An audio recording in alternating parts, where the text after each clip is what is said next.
Hello दोस्तों, आप सभी का स्वागत है।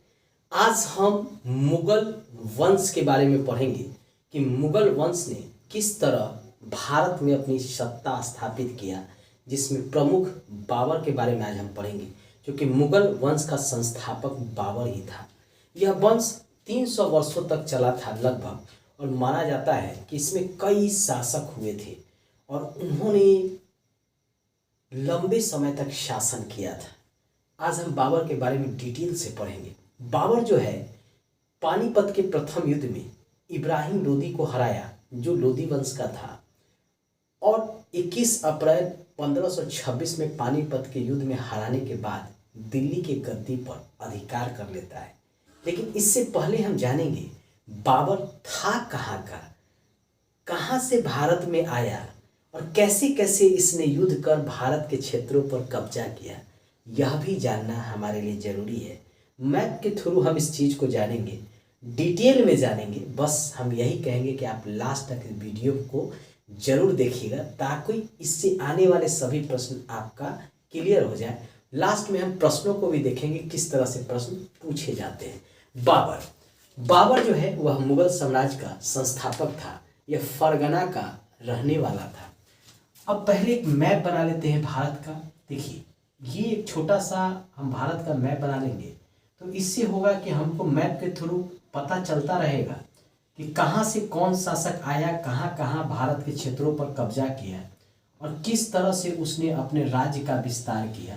तो ये मैप के थ्रू आपका जो है क्लियर हो जाएगा। ये भारत है, वर्तमान में ये पाकिस्तान है, वर्तमान में ये अफगानिस्तान है, और यहाँ पे क्षेत्र फरगना, वहीं से जो है ये बाबर भारत में आया था, यानी बाबर रहने वाला था फरगना का। ठीक है, जो अभी उज्बेकिस्तान का क्षेत्र है। आज उसको उज्बेकिस्तान कहते हैं। ठीक है, अब बाबर का जन्म हुआ था कहाँ?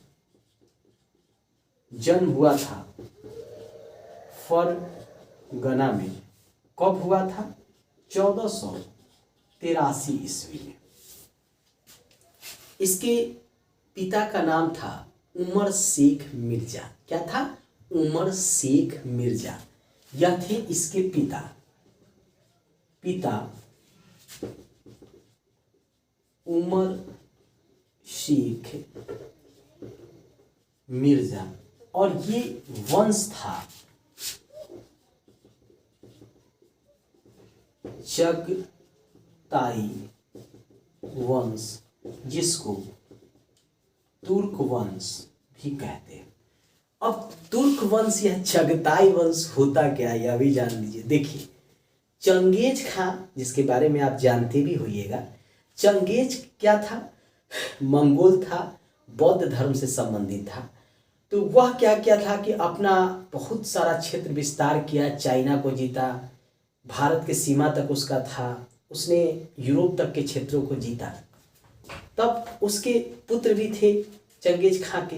तो वो जो है, बाद में उसके कई पुत्र जो है मुस्लिम धर्म को अपना लिए।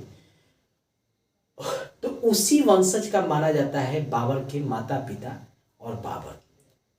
तैमूर लंग उसके आगे भी आप देखेंगे, जो भारत पर 1398 ईस्वी में हमला किया था, तो उससे भी, उसके वंश से भी संबंधित माना जाता है। और दोनों को मिलाकर कहा जाता है कि तुर्क से ये जो है इनका वंशज है, और उसी को चगताई तुर्क भी कहा जाता है, और उसी से इनका नाता भी जोड़ा जाता है। तो पूछा जाता है बाबर किस वंश का था? जो चगताई तुर्क था। ठीक है, इसके पिता का नाम उमर शेख मिर्जा। फरगना का शासक बना था बाबर 1494 ईस्वी में शासक बना फरगना का। फरगना का शासक बनने के बाद बाबर को अपने राज्य विस्तार का मौका मिला, और वह जो है यहाँ से यह क्षेत्र जीतते हुए यहाँ तक आ गया। ठीक है, पहला युद्ध जो है वह जीता। पहला युद्ध यूसुफजाई कबीले के विरुद्ध जीता 1519 में, यानी बाबर का पहला युद्ध 1519 में यूसुफ जाई कबीले के विरुद्ध बाबर जीता। इस युद्ध को बाबर जीत गया। अब जीतने के बाद क्या होता है, किसी का उत्साह बढ़ जाता है। अब वो चाहेगा कि हम जो है अपना राज्य जो है आगे बढ़ाएं। तो बाबर के मन में था कि हम भी अपना राज्य जो है आगे बढ़ाते हैं।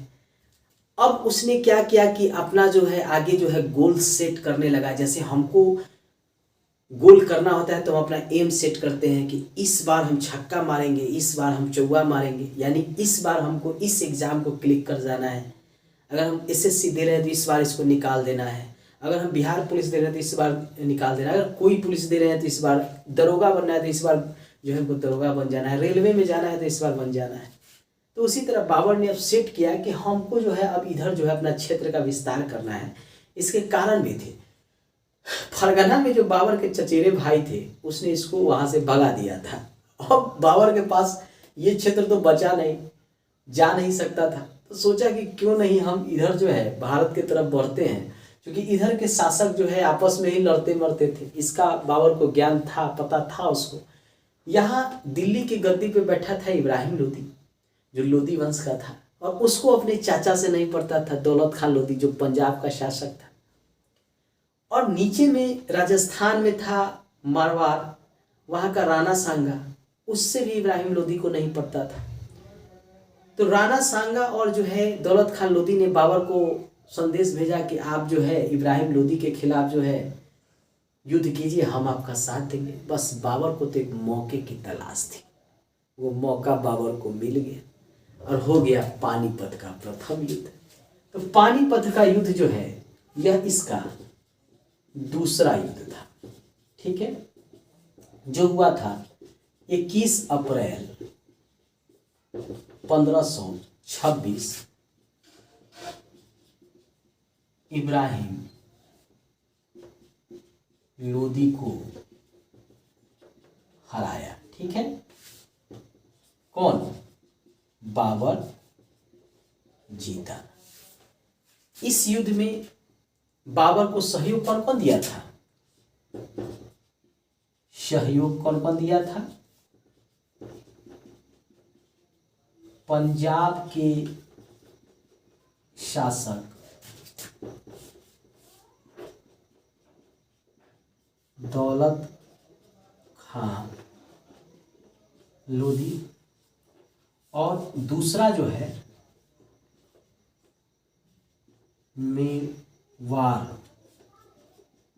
राणा सांगा।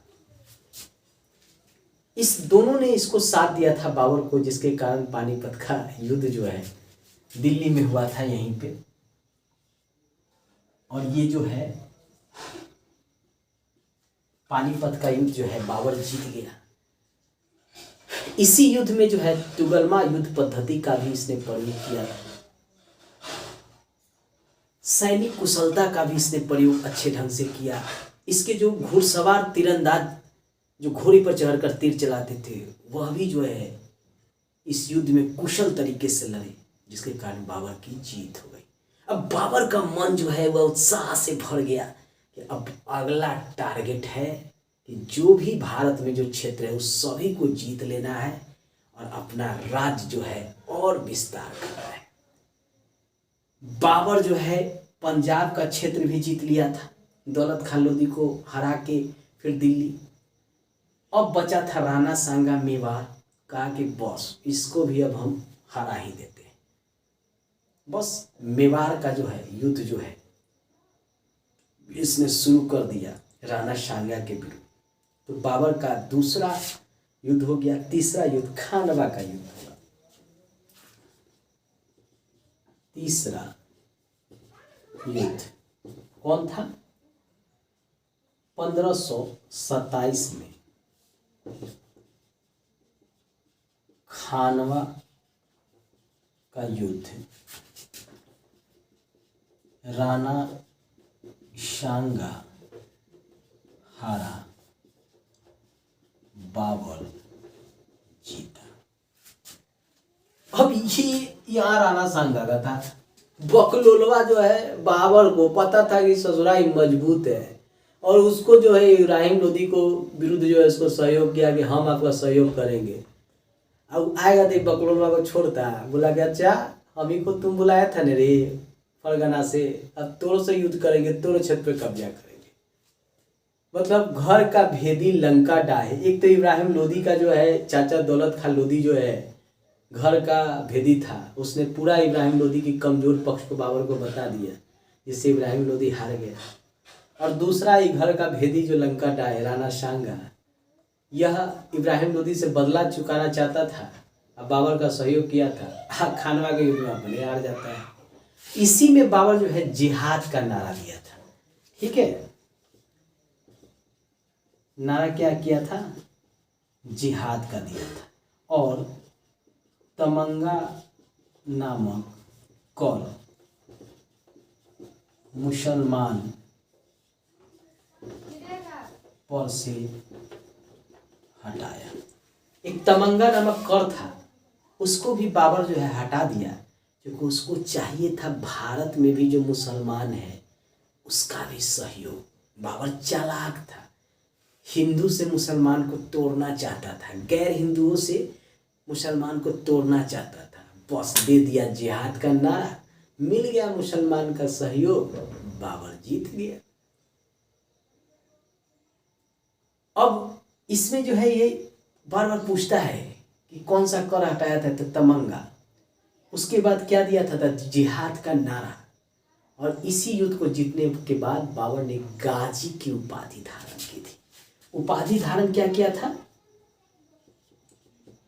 उपाधि गाजी। इसलिए बाबर ने उपाधि धारण किया। किसने? बाबर ने। अगला युद्ध होगा इसका चंदेरी का युद्ध और घाघरा का युद्ध अफगानों के विरुद्ध। आइए उसको भी देखते हैं। अब बाबर का पानीपत का युद्ध हो गया, खानवा युद्ध हो गया। अगला युद्ध होगा 1528 में चंदेरी का युद्ध।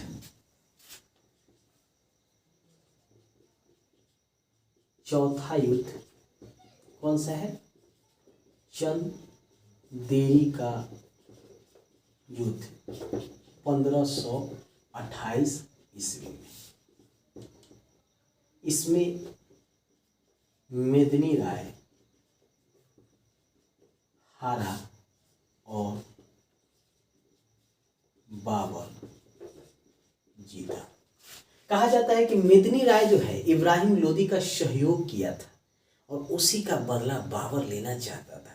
कि अच्छा इब्राहिम लोदी को तो सहयोग किया है, तुमको भी हराएंगे, तुम्हारे क्षेत्र पर भी कब्जा करेंगे। अब बाबर क्या किया कि इधर यहाँ से यहाँ जीता, यहाँ से फिर इधर मेदिनी राय का भी क्षेत्र जीत लिया। अब बचे अफगान, क्योंकि बहलोल लोदी यहाँ बिहार और बंगाल तक का क्षेत्र पर उसके जो है वंश के शासन करते थे। तो अब यहाँ तक तो ये पहुँच गया अपना राज विस्तार करके बाबर। तो अब टकरान होना था अफगान से। तो घाघरा नदी के किनारे 1529 में अफगानों से युद्ध किया। ठीक है, यानी पांचवा अफगानों के विरुद्ध घाघरा नदी के किनारे बाबर जीता, अफगान हारे। बाबर जीत गया, अफगान हार गए, क्योंकि अफगानों में फूट था और उसी का फायदा जो है बाबर उठाया। ये भी क्षेत्र जीत लिया। अल्लाह मतलब आया था यहाँ से जीतते हुए, ये सब जीतते हुए, ये सब जीतते हुए जो है यहाँ तक अब विस्तार कर लिया। अब धीरे धीरे मुगल सत्ता जो है आगे बढ़ता जाएगा कारवां, और औरंगजेब लास्ट में पूरे भारत, पूरा पाकिस्तान, पूरा अफगानिस्तान सब कुछ जीत लेगा इसके वंश के। तो ये तो इसका जीत था। 1530 में इसकी मृत्यु हो गई। कहा जाता है कि इब्राहिम लोदी की माँ जो है इसको जौहर दे देती। अब कितना सत्य है वो तो इतिहासकार ही जाने, लेकिन यह माना जाता है। कब मृत्यु हो गई? बाबर की मृत्यु 1530 ईस्वी में। अब इस ससुरा मर गया तो इसको क्या करेगा? दफनाएगा। तो पहला बार इसको दफनाया बाबर को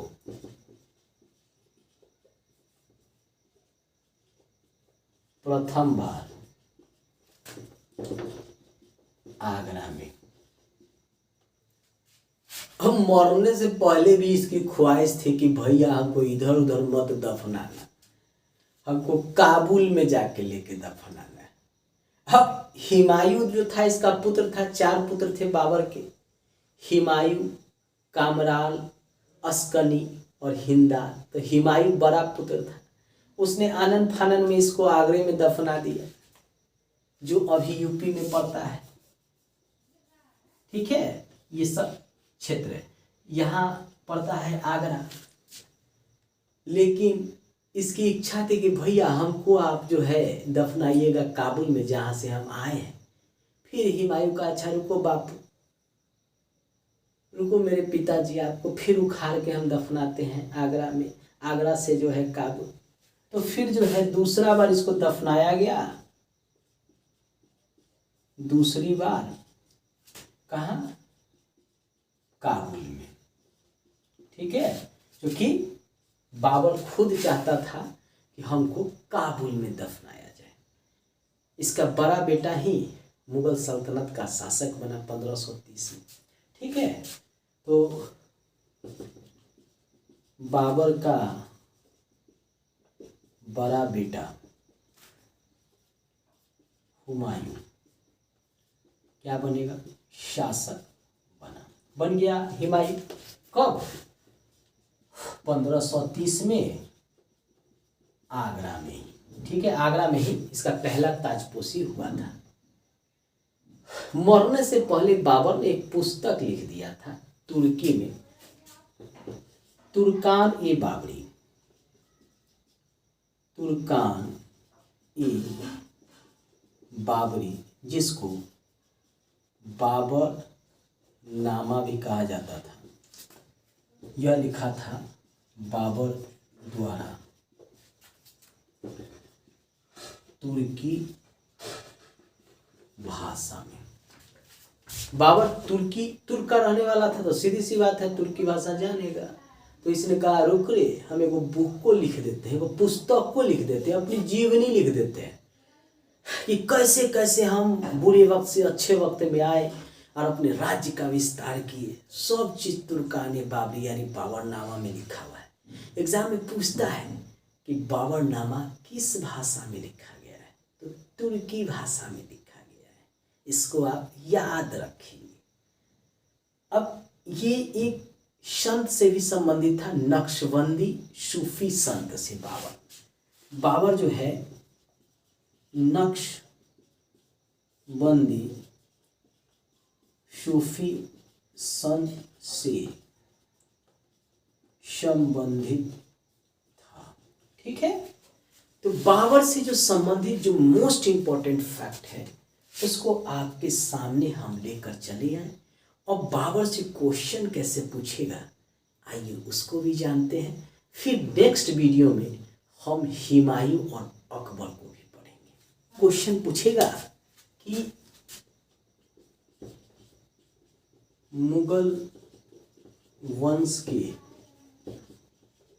प्रथम संस्थापक कौन थे? आसान सा प्रश्न जो बार बार पूछा जाता है। तो बाबर कौन था? बाबर। एक और प्रश्न पूछता है कि पानीपत का युद्ध जो है कौन जीता था? तो बाबर। कौन हारा था? तो इब्राहिम। यह भी पूछता है कि खानवा का युद्ध कब हुआ था? कौन जीता कौन हारा? तो बाबर जीता, राणा सांगा हारा। खानवा का युद्ध 1527 कौन जीता था? तो राणा सांगा हार गया था, बाबर जीता था। बाबर। एक और प्रश्न पूछता है कि बाबर ने बाबरनामा किस भाषा में लिखा था? बाबर ने बाबरनामा, जिसे तुजुक बाबरी कहा जाता है, किस भाषा में लिखा था? तो किस भाषा में लिखा था? तुर्की भाषा में। ठीक है, कई बार ये क्वेश्चन पूछा है। तुर्की भाषा में। एक और पूछता है कि बाबर को प्रथम बार कहां दफनाया गया था?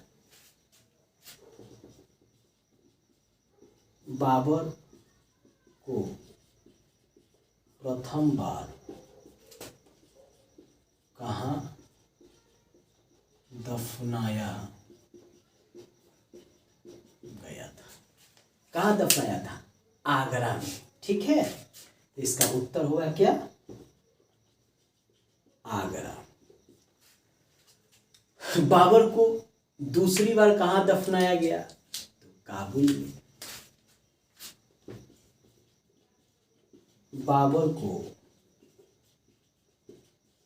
दूसरी बार कहां दफनाया गया? कहां दफनाया गया? आगरा से उखाड़ के काबुल में, जहां इसकी इच्छा थी। इसका उत्तर होगा काबुल। ठीक है, तो बाबर से इस तरह के प्रश्न बनेंगे। आप आसानी से जो है इसको जो है, अगर इन प्रश्नों को भी करके एग्जाम में चले जाते हैं तो आपका काम चल जाएगा। ठीक है, और पूरे टॉपिक को देख के और सारे प्रश्नों को देख के जाते हैं तब तो आराम से एग्जाम में आप करके आइएगा, कहीं आपका प्रश्न नहीं छूटेगा। लास्ट में यही कहेंगे, अच्छा अगर लगे और मेरा प्रयास अगर थोड़ा भी अच्छा लगे आपको तो सब्सक्राइब कर घंटिया जरूर दबा दीजिएगा, ताकि हमारा प्रत्येक वीडियो जो है आप तक पहुंच जाए और आप उसका लाभ उठा सकें। Bye bye.